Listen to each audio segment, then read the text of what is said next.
Hi everyone, my name's Gerard. I work with Youth with a Mission, but at the moment I'm here in Iraq. You see Iraq in the background. And I'm working with FAI Relief, Frontier Alliance International Relief. Have had the privilege over the past weeks to be communicating with the Compassionate Resource Warehouse in Canada.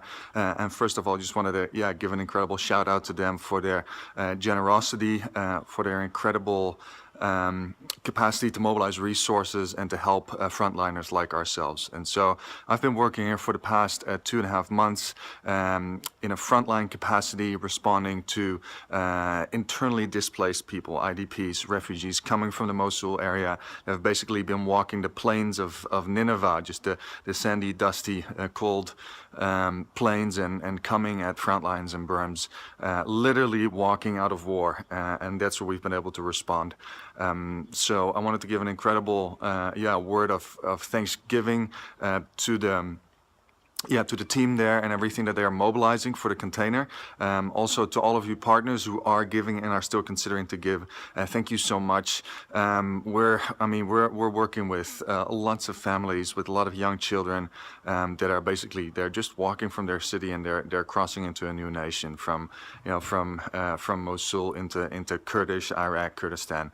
And so that's where we work. That's where we have a community set up. That's where we respond with blankets, with food, with water, with medical attention, and we are hoping to develop that further. And so our work is expanding. We're getting more and more access on the front line, and actually we are the only NGO that is doing what we're doing at such a frontline capacity. A lot of NGOs don't go to the places where we go because of safety reasons or because they're not that mobile, but because we have a couple of SUVs and we can respond quickly, and we actually live just 6-7 kilometers outside of Mosul. It's in a safe area, but it's a bit more risky than most people would want to position themselves. We have this capacity to be quick responders, to immediately respond to the needs of people. If that's young babies, if it's families, if it's healthcare, if it's basic needs, but also in the development of a healthcare clinic. So the city where we've positioned ourselves, the town of Bashika,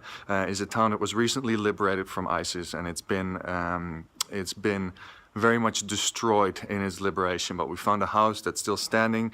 We have a medical clinic up and running there right now, and so it's in that place that we're able to live there, to have a medical facility right there in our front yard, basically, where we can respond to people and where your medical supplies will be used. But also we drive out from there with our supplies, and sometimes we set up camp for a day. In the future, we want to be able to go out and set up camp somewhere for a couple of days or a couple of weeks in a place that is very remote, where a lot of the logistics have been destroyed, and where we could basically go, set up a generator, have electricity, bring water, set up a tent and do a medical clinic or a distribution, or in counseling, for example, an incredible need that's there as well. And so I want to say thank you for all of you who are giving. Thank you for your support. Thank you for giving towards YWAM and FAI Relief. Your supplies will be incredibly helpful. They will be touching the lives of people that are fleeing terror every day, and we are incredibly thankful that from across the globe we have such an incredible support. So on behalf of us here, thank you so much to you over there.